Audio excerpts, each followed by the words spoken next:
Hi guys, വീണ്ടും എൻ്റെ ഈ ചെറിയൊരു വീഡിയോയിലേക്ക് എല്ലാ കൂട്ടുകാർക്കും സ്വാഗതം. അപ്പോൾ ഇന്ന് നമ്മൾ ഉണ്ടാക്കാൻ പോകുന്നത് ബനാന വെച്ചിട്ട് ഒരു അടിപൊളി റെസിപ്പിയാണ് കേട്ടോ.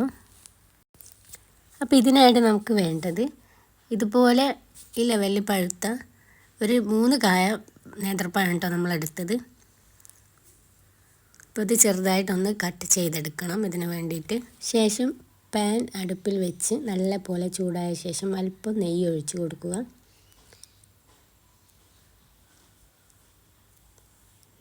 നെയ്യ് ഉരുകി കഴിഞ്ഞതിന് ശേഷം നമ്മൾ ഇത് കട്ട് ചെയ്ത് വെച്ച പഴം ഇതിലോട്ട് ഇട്ട് കൊടുക്കാനായിട്ട് വേണ്ടത്.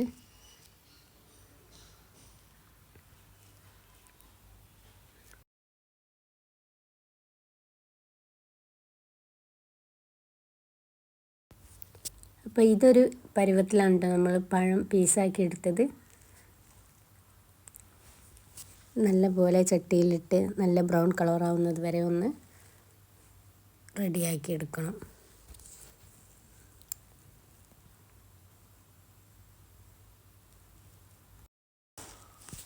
അപ്പോൾ ഒരു വശം ആയതിന് ശേഷം ഒന്ന് തിരിച്ചിട്ട് കൊടുക്കണം ഓരോ പീസും എടുത്തിട്ട്. ഈ ഒരു കളറിൽ വേണം കേട്ടോ പഴം റെഡിയാക്കി എടുക്കാൻ, അതാണ് അതിൻ്റെ ടേസ്റ്റ്.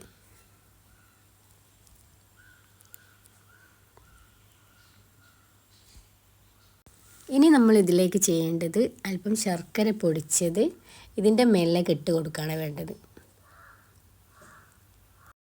ശർക്കര നമുക്ക് വേറെ റെഡിയാക്കിയിട്ട് ഇതിലൊഴിച്ച് കൊടുക്കുകയും ചെയ്യാം കേട്ടോ. നമ്മളിപ്പോൾ ഇതിലിട്ട് കൊടുത്തതെന്ന് വെച്ചാൽ പൊടിയാക്കിയതുമാണ്, പിന്നെ ഇതിലിട്ടപ്പോൾ ചൂടാകുമ്പോൾ ഉരുകാണല്ലോ ചെയ്യുക, അതുകൊണ്ടാണ് ഇതിൻ്റെ മേലിട്ട് കൊടുത്തത്. അത് ഉരുകി കഴിഞ്ഞിട്ടുണ്ട്. ഇപ്പോൾ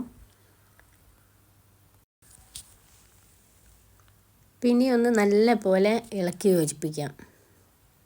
ശർക്കര മെൽറ്റായതൊക്കെ മൊത്തം പഴത്തിൽ മൊത്തം പിടിക്കണമല്ലോ, അപ്പോൾ നല്ല പോലെ ഒന്ന് ഇളക്കി കൊടുക്കാം.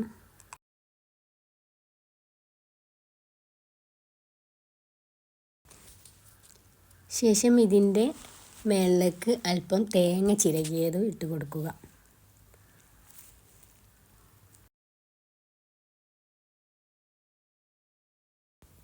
അത് നല്ല പോലെ ഇളക്കി കൊടുക്കണം കേട്ടോ.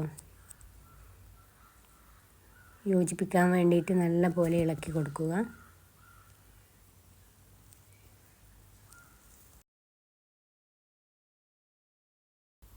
അപ്പോൾ തേങ്ങ ഇട്ടതിന് ശേഷം ഒരു 5 മിനിറ്റ് സമയം നമ്മൾ ഇതൊന്ന് ഇളക്കിക്കൊണ്ടേയിരിക്കണം കേട്ടോ.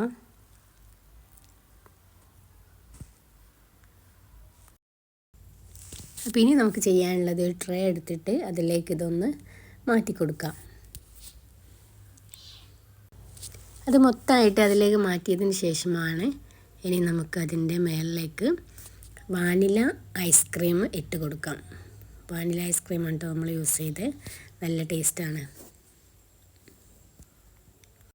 സംഭവം. ഇതൊരു ടേസ്റ്റ് തന്നെയാണ് കേട്ടോ, നല്ല അടിപൊളി ടേസ്റ്റാണ്. എന്താണെന്ന് വെച്ചാൽ ഈ ചൂടുള്ള പഴത്തിൻ്റെ മേളിലേക്കാണ് നമ്മൾ ഈ ഐസ്ക്രീമും കൂടി ആഡ് ചെയ്തത്. അപ്പോൾ ഇത് രണ്ടും കൂടി കൂട്ടി കഴിക്കുമ്പോഴുള്ളൊരു ടേസ്റ്റ് ഉണ്ടല്ലോ, അത് കഴിച്ചാൽ മാത്രമേ അതിൻ്റെ അറിയൂ. അത്രയും അടിപൊളി ടേസ്റ്റാണ്. ഇപ്പോൾ പറ്റുന്നവർ ട്രൈ ചെയ്യുക.